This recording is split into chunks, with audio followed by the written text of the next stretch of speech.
বিশ্বকাপের রাত আর ফুটবলের শহর সিলেটে উৎসবের রং। নগরীর রিকাবি বাজারের সাইফুর রহমান অডিটোরিয়াম যেন রূপ নিয়েছিল এক ক্ষুদ্র স্টেডিয়ামে। মাঠ হাজার মাইল দূরে, কিন্তু উত্তেজনার পারদ ঠিকই ছুঁয়েছে গ্যালারির ছাদ।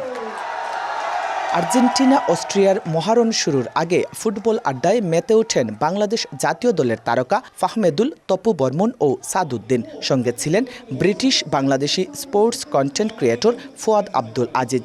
চলে ম্যাচের প্রেডিকশন, প্রিয় দল নিয়ে খুনসুটি আর বিশ্বকাপের নানান গল্প। বড় পর্দার সামনে বিশ্বকাপের আবেগ ভাগাভাগি করতে হাজির হন ৬ শতাধিক ফুটবল প্রেমী। দর্শকদের ঢলে কানায় কানায় পূর্ণ হয় অডিটোরিয়ামের ২ তলা। প্রতিটি আক্রমণে বাড়ে হৃদস্পন্দন, প্রতিটি সুযোগে উঠে হর্ষধ্বনি, যেন সিলেট থেকেই শোনা যাচ্ছে বিশ্বকাপের গ্যালারির গর্জন। প্রিয় তারকাদের সাথে একসাথে বড় পর্দায় বিশ্বকাপের হাই ভোল্টেজ ম্যাচ দেখতে পেরে খুশি ফুটবল প্রেমীরা।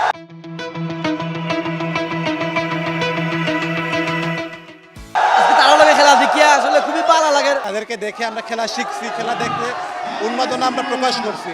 এই যে ফিলিংসটা ভাইয়া মনের ভাষায় প্রকাশ করতে পারবো না আমরা। প্রথমে পেনাল্টি মিস করে দর্শকদের হতাশ করলেও পরবর্তীতে ম্যাজিকম্যান LM10-এর 2 গোলে জয়ী হয় আর্জেন্টিনা।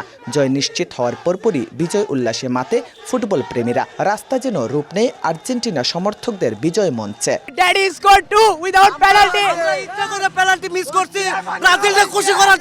ফুটবলের গণজোয়ার বিশ্বব্যাপী ছড়িয়ে দেওয়ার এই আয়োজন নিয়ে আশাবাদী এই আয়োজক। আমরা ডেফিনেটলি আরো বিগে করতাম পারলাম, মানে স্টেডিয়ামে করতাম পারলাম, মানে বাট আস্তে ধীরে আমরা লার্ন করি যে লাইভ ইভেন্টস খেলা করতাম। এটা vibe sport first live event. আর একদিন লাল সবুজের জার্সিও বিশ্বকাপের সবচেয়ে বড় মঞ্চে জায়গা করে নেবে, সেই স্বপ্ন দেখেন জাতীয় দলের ফুটবলাররা। তাদের বিশ্বাস, ফুটবলের প্রতি ভালোবাসায় একদিন বাংলাদেশকে নিয়ে যাবে বিশ্বমঞ্চে। বাংলাদেশকে মিস করি ওইখানে ওয়ার্ল্ড কাপ স্টেজগুলোতে।